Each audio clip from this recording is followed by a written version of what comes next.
No, takže vítajte na videu. Tuto si ukážeme, ako upratovať ľad alebo klínovať. Najskôr, čo chcete urobiť, je dať ho do vody.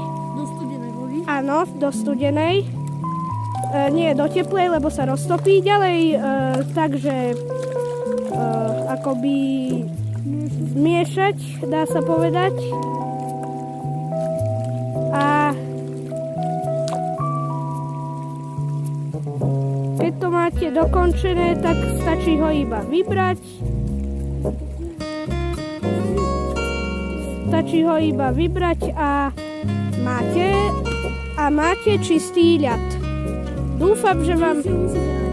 No hej, musíte si ho potom nájsť. A ak máte čistý ľad, tak dúfam, že vám toto video veľmi pomohlo, že je to veľmi užitočné.